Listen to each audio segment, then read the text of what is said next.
我怎么了？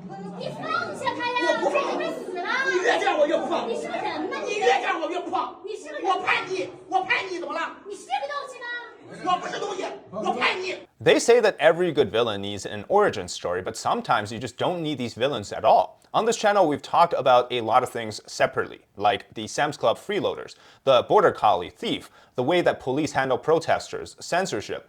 Well, this one today showed up and became like all of them at once. Like a MCU multiverse incursion, everything that we've covered on this channel gets jumbled and thrown into a blender, a smoothie of everything wrong with China today. And it's somehow getting worse by the day because, yeah, it's still happening. A sample stealing thief, famously known as the Sam's Club freeloading man, is also a dog murdering villain. Yeah, a scum in Chongqing City adopting strays and straight up just Thanos them. What a bad world we live in, right? Like, what nickname could we even give to this guy? Sample Thanos? Welcome to the China cinematic universe, I guess. If you want to hear this kind of story and to bypass the censorship so it can be delivered to the outside world from mainland China, please join our initiative of scaling the Great Firewall. Now, this is a campaign I've previously worked with a team based in the US for a while, and it went through a temporary pause, and those that have donated to it before will already have resumed receiving usage reports, so it's back. Now, this is an initiative that I'm 100% in support of. With just one click on a link, hundreds of thousands of Chinese internet users can bypass the firewall and browse content outside of it. It's just that easy. For every $2,000 a month, it helps to generate 100 links that are sent directly into mainland China. Now, users don't need to download a VPN to use it, which actually adds a layer of security for, as the current situation with VPNs are quite strange in China, it's always been illegal on paper.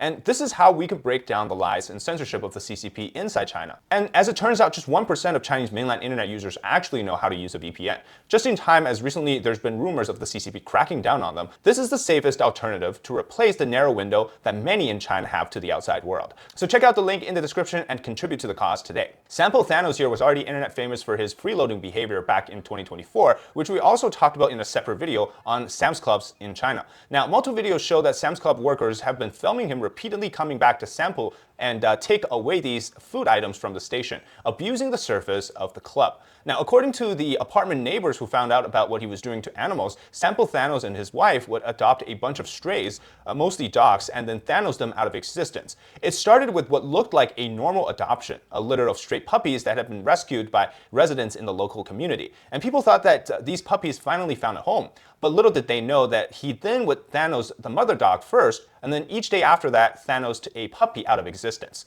Animal welfare groups have been accusing him of abusing cats and dogs, and according to numerous online allegations, he would actually pose as a woman online through social media contacts, which actually I guess would be more believable. He would then contact rescuers pretending to be a loving adopter, taking the animals home, and then he would do the horrible things. Now, some activists claim that he specifically targets puppies. The allegations go even further. According to online reports, he allegedly records the videos and then sells them on overseas websites for profit. Now, one detail repeatedly mentioned online is particularly disturbing. According to many of the witnesses, he often carries his newborn baby in public with him during confrontations. So when they claim, somebody approaches him, he immediately puts the infant between himself and the crowd as some sort of a shield, like a human shield. What a scum, right? Neighbors say that they previously discovered him abusing pets multiple times and actually reported it to the police, but due to issues with relevant evidence and applicable laws, the issues were never really addressed. And so after that, the scum Thanos continued to do what he did. Now, it wasn't until the day before yesterday that a dog owner discovered the puppy that he had given him was facing danger, leaving him grief-stricken and feeling like he had let down this little dog. So it got to the point where the original owner of the pet actually wanted to end his life because of that. So the matter escalated and it gained widespread attention online. Kind-hearted citizens collectively confronted this man at his doorsteps and unexpectedly rescued a few puppies. Now, the puppies were later rushed to the vet, and I believe they're safe now. Now, according to the witness, he also openly told people that even if he did kill a dog in front of the police officers, nobody could do anything about it. And his reason was because there's no such thing as animal protection law.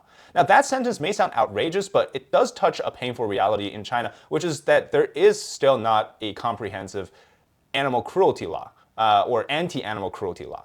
But he did get arrested, and protesters have been gathering in front of his apartment demanding more changes. Censorship is already in effect online, in particular on Weibo, and police then arrested more protesters and animal rights activists because they think that the situation is getting out of hand. As of June 10th, local time, there's still protesters out shouting things like, you beat 100 people tonight, well, then you're going to be 500 people tomorrow. If you dare to beat 500, and then it's going to be 5,000 people here. So the protesters seems to have formed this a willingness to escalate by demanding progressive changes to what's happening on the animal abuse side. And so protesters are demanding the release of innocent protesters and volunteers that were caught and arrested during the latest protest. And it seems to be turning into something bigger, which I think is a very good thing. I mean, the only demon here is the Sample Thanos guy. Police formed a human wall here to block protesters from entering the apartment where Sample Thanos lived. Now, this single scum has turned the scandal of a essentially small area, a neighborhood scandal, into a full-blown protest over animal rights. And obviously, this is not the first case, right? The reason they even need to protest in the first place is because in China, there's been a lot of cases of animal cruelty. Now, in this one video, police were laughing as they took 12 animal volunteers. I said in my last video about that missing famous dog, Pickaxe, that animals in China are not seen as living beings, but rather property.